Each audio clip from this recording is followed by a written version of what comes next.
right, and we are back with another episode, and this time I'm joined by Rod Black. How's it going? Doing really, really well. Really, really well. Thanks, Coach.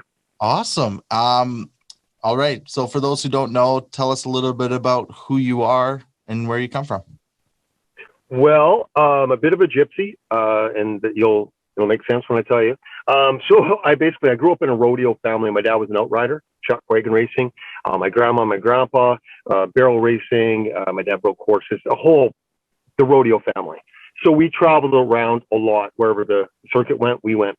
And then eventually my dad kind of retired, went to Saskatchewan, bought a business, and then I went to high school, Regina, Saskatoon. And I lived in Edmonton for 3 years too. I got a lot of family and stuff like that. So awesome. All over the map. And then, of course, lived all over the United States, Texas, Florida, Nashville, all over the place. Perfect. And that's it, man. And it's country music's been in my blood ever since I was a kid. That's perfect. And how's the quarantine? So you're in Langley right now. Yes. Right. And how's quarantine been out there for you? It's been a little crazy, to be honest with you, because I think what's happening is in the beginning everybody didn't really know what was going on, and I think everybody's starting to realize now that it's so important to follow the rules. I wasn't very much for rules in school, so it's funny that I say rules now, but for our own safety and stuff like that. So really, for myself, I just go get groceries for my mom. My sister had a bit of a situation happen, so we were dealing with that. And then, so I'm just catching up with friends. So I'm just kind of adapting with everything. And, there's a lot of people. It's a bit of a challenge for me. I'm just, fortunate to be around my family. Awesome. And what do you find has been your biggest struggle during all of this? I think, on the musical level, it's definitely, not performing. Sure. That's the hard part. Because I love to perform and meet people along the way and all that kind of stuff. But again, I look at the blessings and I'm just thankful that I got the family and I can stay in contact with my friends on the phone and catch up and stuff like that. So I look at the positive in a dark situation, if you will. Absolutely. And would you say, like, the friends and family, that's kind of the one good thing you've taken from all this? Maybe spending more time, or? Yeah, definitely catching up. I've been in a band since I was. I performed since when I was 6, but then I had my own band when I was 13, and so I'm still best friends with the drummer. And from 13 years old, that's a while ago. And we've been catching up and talking about old school memories and stuff like that. And so it kind of just spawned that into calling all my old buddies and catching up. So I'm kind of, like I said, I'm just kind of taking advantage of it, where I'd be on the road, or I'd be, wherever in Nashville, Texas, or here in Canada touring, but I wouldn't have as much time, I guess you could say, because the time differences, and then also, everybody's schedules are different, right? So it's really nice right now to catch up. Perfect. It's important. All right, man. Yeah. So you've shared the stage with artists such as like Dirk Bentley, Chris Young, Dallas Smith, Megan Patrick, and more. Are you able to share one favorite memory that you may have from opening for these artists? Okay, yeah, you know what? It's interesting you say that, because I was talking to a friend about this. Okay, so we opened for Dirks back in 2015, and that was pretty amazing for me, because I thought Dirk Bentley, from his show and even seeing his previous shows, that he reminded me a lot like Garth Brooks. Oh, nice. Very thankful to be up there and just smiling all the time, and I was so looking forward to this show. So I just finished my set. And so I'm walking around talking with some friends, and a friend of mine came up to me, and I could tell he was, a little down. Long story short, he'd had somebody pass, basically, in his family. And so I was having this heart-to-heart with him. Now we're at Riverfest, and obviously there's people everywhere. And I've got my buddy beside me and stuff, and he's kind of like not nudging me a bit. And I'm like, well, I'm having this heart-to-heart. I go, what? And he goes, well, Dirk just gave you a shout-out. And I'm like, oh, okay, cool. And then I kept on conversation with my buddy, because that was the focus. Right. Having a heart-to-heart. And after I left, my buddy came up to me and goes, well, thanks, man. He goes, because, Dirk gave you a big shout out and you were still engaged in the conversation with me. And I'm like, well, yeah, because that's what mattered. So I'll never forget that moment. You know what I mean? Where normally I'd be like, wow, that's really cool. I'd be, my band or whatever the case is. But in that moment, it was all about my friend going through something, and I wanted to be there for him. So I'll never forget that moment. It was cool that Dirk gave the shout out. So. Yeah, absolutely. All right. Yeah. Let's talk about your newest single, Barely Gettin By. Tell us all about it and how it came together. Well, we wrote this one, Jeff Johnson and the boys from Hillside Outlaw, Louis and Langley. We just had a songwriting session, and Jeff said, I got this idea for a song called Barely Getting By. And I'm like, wow. Now, keep in mind, this was written before COVID, because I was on my way on the Walk On radio tour, and we were heading to the Junos. Okay. So this song was written well before that. And so it's almost like it kind of fits a bit of what we're going through right now. But it wasn't planned that way, that's for sure. And we just put it together, 15, 20 minutes. The song was written. I laid down a rough vocal on it, and then boom, I hit the road, or I went and hit the road. So, that's pretty much what that's about. It's a relatable song, I think. And that's the messages that I'm getting. Because we're all in this together. We're finally in this world. We're all on the same playing field, if you look at it that way. Absolutely. We all have that one thing in common, other than being a human. But you know what I'm saying? Yeah. So, yeah. So. Okay, perfect. Yeah. And having co-writers and stuff, what is your favorite thing about co-writing? I think what it is that, when you get excited, when you're writing a song by yourself and you get really excited, that you trust the person that you're going to, or people that you're going to bring it to, a producer or whatever, to take it to the next level. And I think that's what's really exciting about it, because you're not by yourself. You're in the trenches with a bunch of people, so to speak, right? Right. Okay, perfect. And what would be the weirdest, most awkward way you've ever come up with a song? Well, a lot of my song ideas come from dreams. Okay. I have my phone right by my bedside. Yeah. And so I basically get up as fast when I get up, and I just if the melody's in my head, I just record it really quick. And that's pretty much what I do there. No matter what time. For what? No matter what time it is, if you wake up and it's there, I sleep 4 to 5 hours a night. I'm not joking. I'm constantly up. I'm up at probably, I used to work in the stock market. Okay. So I had to be up. Yeah. Now, before that job, I was in construction for 6 years. So now I'm up every morning anyway. Right. So it's just internal clock. Right. So, my musician buddies don't like that too much, because I'm like, hey, I got an idea for a song. Rod, I'm still sleeping, and it's 7 o'clock, and so, but other than that, yeah. Okay, so. Nice. And so I noticed you had a lyric video up. Are we able to expect like a music video for the single? No, we haven't really talked about that. We've got a new single coming right around the corner here for the summertime and stuff like that. So I think we're kind of focusing on that. It's really tough with the COVID, right? And we did the acoustic performance. Ryan Stead, a very talented individual, and myself, we did an acoustic performance a while back. But again, it's tough with COVID, and we want to be respectful of the rules and all that kind of stuff. And right, so to go into a music video, you got to get everybody together and stuff like that. Even though we do everything properly, for sure. We just felt that the lyric video would be good, and then we'll see what happens. Yeah, absolutely, perfect. And then I noticed it's up to the record. Yeah, it's up to the record. It's up to them. That's fair. And I noticed, so I'm looking at your stuff online. I noticed you had a bit of like a vlog kind of thing going on your YouTube channel. Yeah. Called Side of the Road. Tell us a little bit about, what you're doing with that. Well, the whole idea with that is that, so my dad and I, we used to drive around all the time in his truck and stuff, and we'd have those heart-to-hearts, right? But when I knew it was going to get really serious, he'd pull over to the side of the road. And it wouldn't matter if we were there for 2 hours, 1 hour, 15 minutes. Then I knew that this was going to be a serious, father and son conversation, right? And so that was kind of what spawned that. And then I started thinking about where we're at in life and stuff like that. And I wanted to kind of tell maybe a bit about stories of myself, but also more on a relating factor that we're all in this together, right? Life is precious. The last one, I just posted it today. And talking about, I flatlined when I was 19. So that changed my whole life, right? I was in a horrific car accident. There's no way I should have survived that. So I just kind of wanted to tell a little bit, do a little storytelling, because I'm a songwriter, a little bit of storytelling, but also, hopefully inspire people that, that are going through some tough times too, right? To really relish in those second chances, whatever that would be, right? Awesome. And really appreciate life in general. Yeah. Absolutely. Yeah. Okay. With the new single, and obviously you have more new music coming out soon, what's next for you?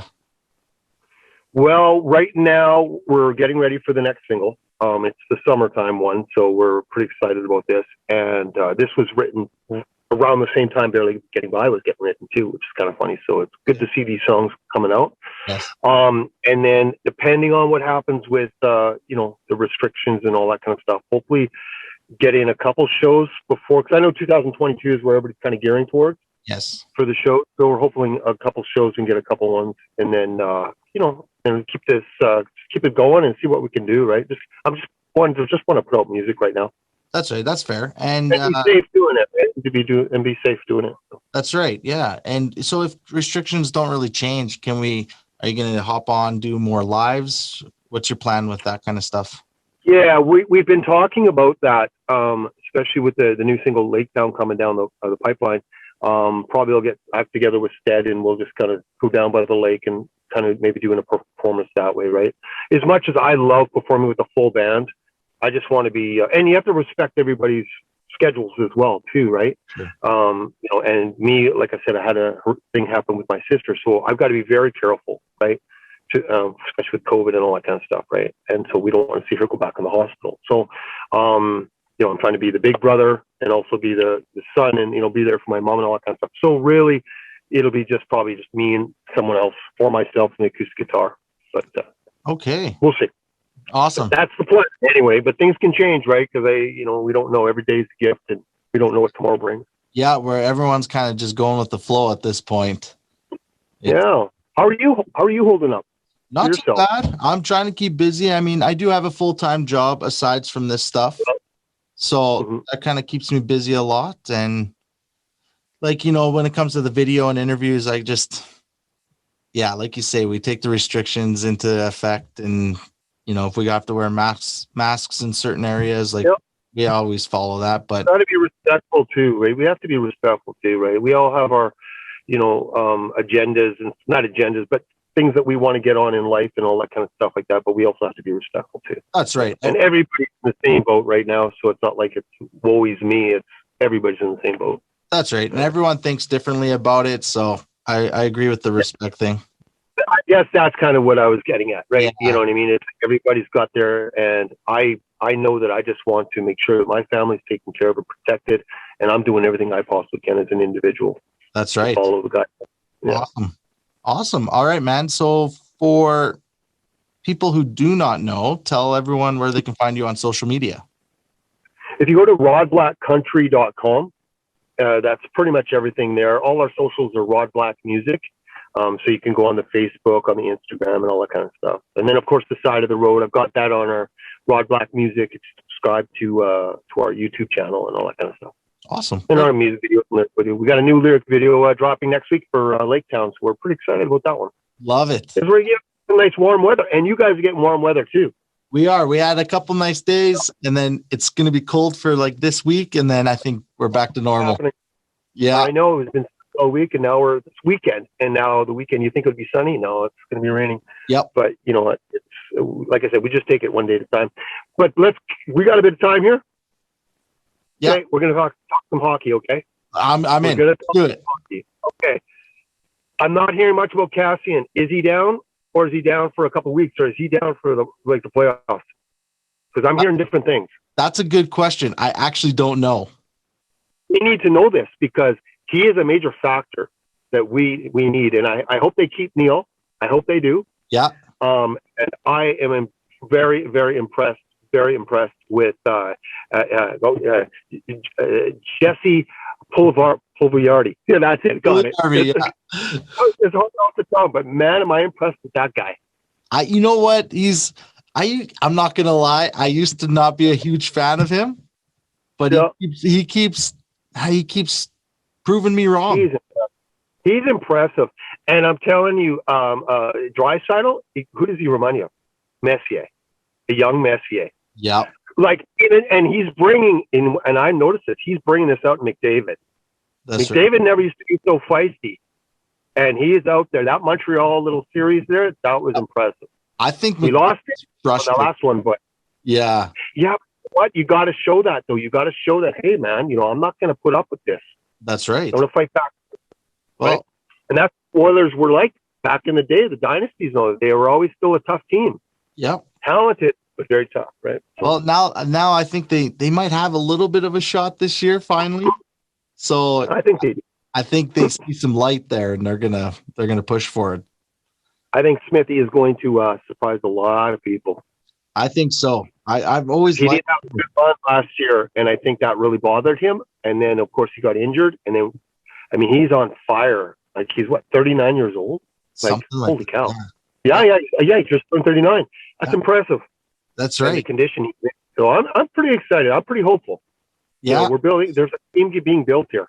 I really rooted for Smith when he played for Calgary and made it to the playoffs and he did well, I thought. Yeah. So it's I was excited when he came here, and then last year happened. I was like, maybe not, right? And then now with Arizona, and I started watching him, and I kept on thinking, Oilers need a goalie like that. That's right. They need that workhorse in the back end, and his puck handling is absolutely phenomenal, and that makes a big difference. I used to play hockey. I was defense. Yep. Yeah. And he's a goon too. Believe it or not, not that big, but boy, I could scrap on the ice. That's for sure. Yeah. But yeah, you're a big Oilers fan, right? Even though living in BC, you're always rooting for the Oilers, you said. So, I love the Canucks, and I'll root for the Canucks. But I mean, I grew up on skates pretty much, right? That and horses, pretty much. Right. And so, Oilers was the team, and I've stayed with them ever since I was a kid, right?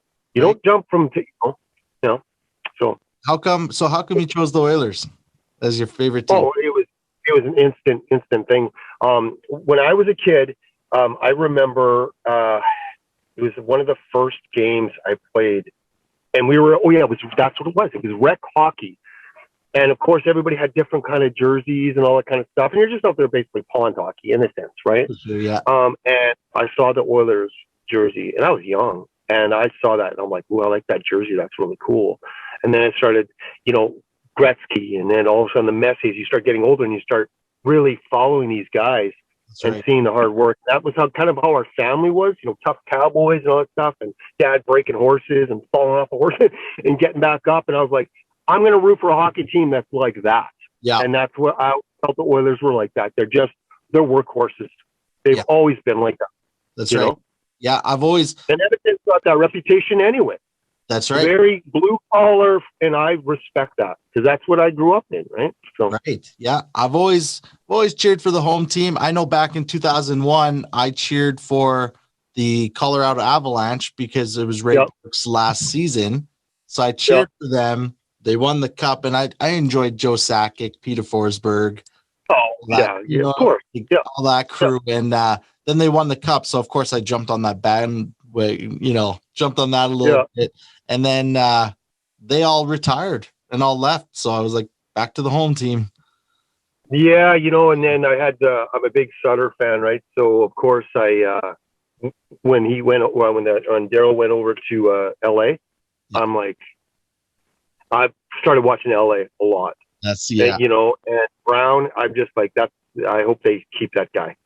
Because and they have a very similar style. Have you noticed that?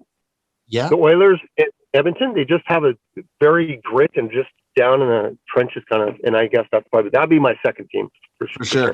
Canucks, yes, but I just like I like LA. Awesome. Love it. All right, man. Well, thanks for taking the time today. Thank you for taking time. Absolutely. Yeah. I know you're in your truck because you had a situation there. Yeah, I frantically jumping in the truck and all that kind of stuff, and just wanted to make sure that I didn't, because I want to respect your schedule as well. Right? Absolutely. If anything comes up, it's not a big deal. But I appreciate you hopping on, and hopefully all is good on that end with that, because you said there's a fire or something, right?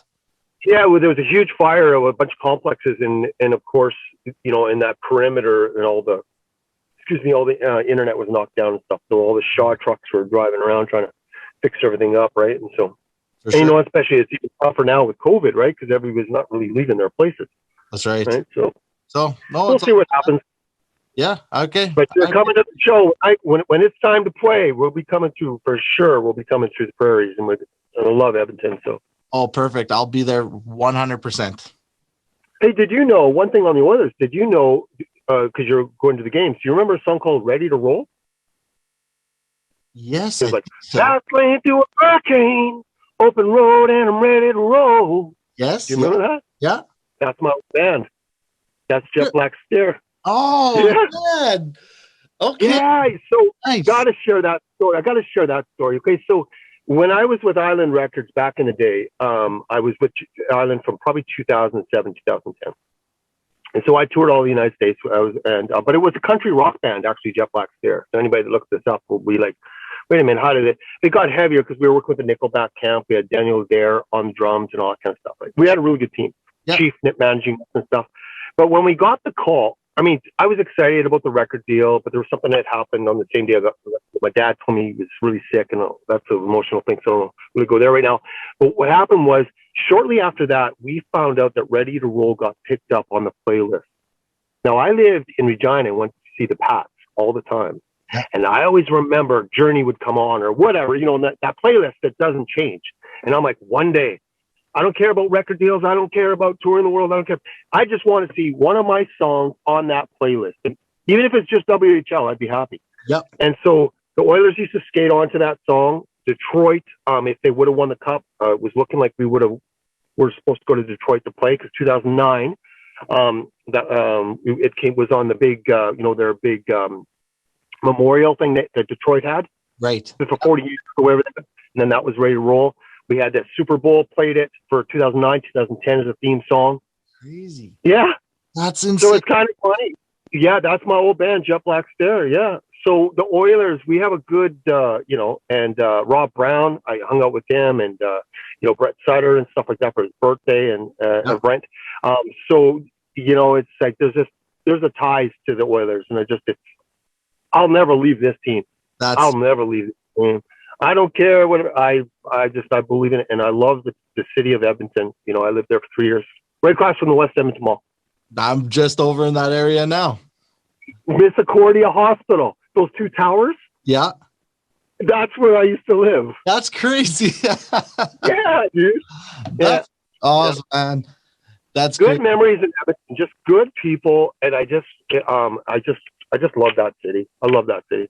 That's awesome. Yeah, well, it's good. I've thought about moving to Calgary and stuff. A lot of my work is down there, but it's tough to just leave home, No, it is, and I love Calgary too. Don't get me wrong. Calgary is it's a beautiful city, yes. And I just about moved to Calgary because of a girl, and I'm glad that didn't happen because that kind of went south. But Edmonton just was something about, and I got a lot of family and friends there too, right? So that has a lot to do, probably the comfort of it. But I lived on White Ave. I used to busk on the streets, Yeah. I met Ian Asprey and Lenny Kravitz at the West Edmonton Mall. You know what I mean? Like, just hung out with them. There's some good memories, Absolutely. I worked 3 jobs at the West Edmonton Mall, so I was always there. So I knew that mall, the back of my hand, the back of my hand. Yeah. Love it. So I still, wherever I go there, I go down, walk by the ship and stuff, and just memory lane, right? But, absolutely. Well, Well, other than that, my friend, did it cut out? Your video is just your name now. Oh, manager was calling me. Sorry. All good. See, that's what this is, Cody. The manager is calling me, and it's like, he can wait. Yeah. He's probably watching this right now. What? Perfect. Well, hey, man, I'll let you get back to calling your manager. And I do appreciate Cody, you taking the time, man. We're staying in touch, okay? Absolutely. Yeah. And we're gonna talk hockey and stuff like that. We got a big game coming up. Don't like these days off, but somehow it seems to work in their advantage. Yeah, absolutely. Yeah, I'll shoot you a message on social media there, and then we can exchange. About Kathy behind the scenes, you let me know. I will find out. Gonna be important for us because we need that. Absolutely. Yeah. All right, okay, buddy. Okay. Peace. We'll talk soon. Be safe. You bet. Thanks for your time. You bet. Goodbye.